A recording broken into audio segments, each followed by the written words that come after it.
The room was quiet that evening, too quiet for a woman who had once carried entire box office seasons on her shoulders. A thin line of light slipped through the curtains, falling gently across the framed photographs that surrounded her. Smiling co-stars, red carpet moments, and those rare private snapshots she never shared with the world. Sandra Bullock sat alone, her breath slow, her thoughts heavier than they had ever been. In her hands was a letter, creased, softened, and worn at the edges, as if held too many times. It wasn't addressed to Hollywood, nor to the millions who adored her. It was written for one person, and in those final, fragile moments of her most silent chapter, she whispered a truth she had hidden for decades, a truth that, once revealed, would leave all of Hollywood stunned. She was 59, still elegant, still powerful, but tired in a way no camera could see. It wasn't fame weighing on her, it was something far more human, far more painful, and far more permanent.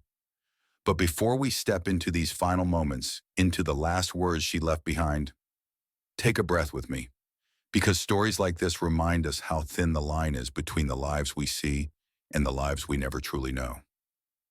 Now, let's return to where it all began, long before the spotlight, long before the heartbreak. To understand the heaviness that would one day shape her final, hidden truth, we have to go back, long before the fame, the awards, the cameras. Back to a small apartment in Arlington, Virginia, where a young Sandra Bullock learned that silence could be both a comfort and a shield. She was born in 1964, the daughter of a German opera singer and an American voice coach. Their home was filled with music, old vinyl records spinning late into the night, her mother's voice echoing through narrow hallways, the soft tapping of feet rehearsing another performance. It should have been magical, and at times it was. But there were other nights too. Nights when the cold crept in through the windows. Nights when her father came home exhausted, carrying the weight of bills they weren't sure they could pay. Nights when her mother rehearsed until her voice cracked, determined to keep the family afloat through the unpredictable life of the arts. Little Sandra watched it all, quietly, carefully. She learned early that the world admired strength, but rarely paused for vulnerability. She learned to smile even when she didn't understand the tension humming beneath the surface. And she learned that the people you love most are not invincible. She spent long stretches in Germany during her childhood, trailing behind her mother backstage, watching as singers applied makeup under harsh white bulbs. That was where she learned about transformation, how a person could hide their scars beneath a performance, how the brightest light could also cast the deepest shadow. Those early years carved something permanent into her, a fear of being the reason someone else breaks, and a fierce instinct to protect others before protecting herself. A trait that would follow her into adulthood, and eventually into the quiet tragedy she would carry alone. But Sandra had no idea then that the very strength she was learning to build would later become the same strength that kept her silent when she needed help most. When Sandra stepped into Hollywood, she didn't explode onto the scene. She arrived with a quiet force, the kind that people didn't notice at first, but couldn't look away from once they did. It was the early 1990s, and she was just another young actress running between auditions, rehearsing lines in small apartments, taking buses to casting calls that lasted mere seconds. But then came Speed, a film that turned her from a hopeful talent into a global phenomenon. Suddenly, the girl who once hid behind backstage curtains was now the face lighting up theaters around the world. Cameras followed her, newspapers praised her, studios fought to cast her. The spotlight had found her, and it burned brightly. Yet even in those triumphant years, the echoes of her childhood stayed with her. She worked harder than anyone else. She arrived early, stayed late, and pushed herself far beyond what most actors could bear. The public saw effortless charm. Her colleagues saw relentless discipline. But behind closed doors, a different truth emerged. Loneliness threaded itself through her long nights on set. Fame brought admiration, but it also brought scrutiny. Every relationship analyzed, every misstep magnified. She learned to smile at interviews even when exhaustion numbed her, to reassure the world she was fine, even when she felt the weight of everything pressing down. Film after film, Miss Congeniality, The Blind Side, Gravity. She built an empire of performances. Awards followed, applause thundered, and her place in Hollywood seemed untouchable. And still, something inside her began to crack. Not loudly, never loudly. She had been raised to hold herself together after all. But the pressure to be perfect, the reliable star, the strong woman, the one who never faltered, slowly chipped away at the parts of her she kept hidden from the world. And in that growing silence, a new chapter began taking shape. One that would test her in ways the world would never imagine. One that would eventually bring her to the edge of her most heartbreaking truth. The turning point didn't arrive with a crash. It came quietly, so quietly that even those closest to Sandra did not notice it at first. A missed meeting here, a delayed project there. Small things, forgettable things. But for a woman who built her identity on precision, discipline, and unshakable control, they were the first tremors of something she didn't yet understand. Around this time, life struck her with a blow. No stage, no screen, and no applause could soften. When Brian Randall, the man who had brought warmth, steadiness, and rare peace into her life, was diagnosed with ALS, the world outside kept spinning, unaware that hers had begun to crumble. Sandra went silent. Public appearances stopped. Scripts were turned down. Invitations declined. Those who tried to reach her found her polite, warm, but distant, as if she were speaking from another room, another world entirely. She had always protected her private life fiercely. Now she guarded it like a fortress. Inside that fortress, the nights were long.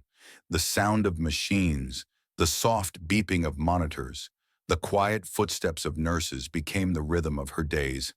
She held Brian's hand through tremors, lifted him through weakness, whispered encouragement he could no longer fully respond to. She watched the man she loved fade slowly, painfully, like a candle burning down to its final thread of wick. Everyone knew Sandra as strong, but strength is often mistaken for invulnerability. In truth, she was breaking. Not loudly, not publicly, but in the quiet, devastating way that only real love can break a person. She wrote in her journal during those years, small entries, fragments of thoughts. I'm afraid of a future without him. I don't know how to let go. I wish the world would stop asking me to smile. These words were never meant for Hollywood, never meant for headlines. They were written for herself, an attempt to breathe through the suffocating weight of grief that had already begun, long before the loss itself. And when the inevitable finally came, when she had to say goodbye to the man who had been her anchor, something inside Sandra dimmed in a way she could not hide anymore. And that dimming was the beginning of the chapter that would lead her to her most fragile confession. In the weeks that followed Brian's passing, Sandra retreated almost completely from the world. But this was different. It wasn't the quiet of a woman guarding her privacy. It was the silence of someone carrying more weight than her heart could hold. She stayed mostly inside her home, a place that once echoed with laughter, with the sound of footsteps, with the soft hum of family life. Now it felt like a museum of memories she wasn't ready to walk through. The curtains stayed half closed. The phone rang less and less. Friends worried, but Sandra thanked them gently, promising she was okay. She wasn't. She simply didn't want her pain to become someone else's burden. One late afternoon, as the sun slipped low and painted the living room in muted gold, she sat in Brian's favorite chair. A blanket still draped over the armrest, faint traces of his cologne still lingering in the fabric. She held the letter she'd kept hidden, the one she had written in the final weeks of his illness, but had never dared to read aloud. She had written it for him. She had written it for herself. Her voice trembled as she whispered the words into the empty room, as though his spirit might still be close enough to hear. I'm sorry for being so strong that I forgot how to ask for help. I'm sorry for the days I tried to pretend everything was okay when it wasn't. If love could have saved you, you'd still be here. A tear rolled down her cheek, landing on the paper, smudging the ink. Then came the confession, the one truth she had carried alone, the truth she had hidden even from those who loved her most. I'm scared of living a second life that you won't be in, and I don't know how to begin again. These were the words Sandra Bullock never intended for the world to hear, but they were the closest thing she had to last words during that chapter of her life. The words of a woman grieving quietly, deeply, without performance. In the days that followed, she began organizing Brian's belongings, carefully, gently. Every photograph, every letter, every worn-in hoodie folded with a tenderness that revealed how fragile she truly was beneath the surface. One evening, standing in the doorway of the room they once shared, she whispered a final promise. "I'll keep going, but I'll carry you with me."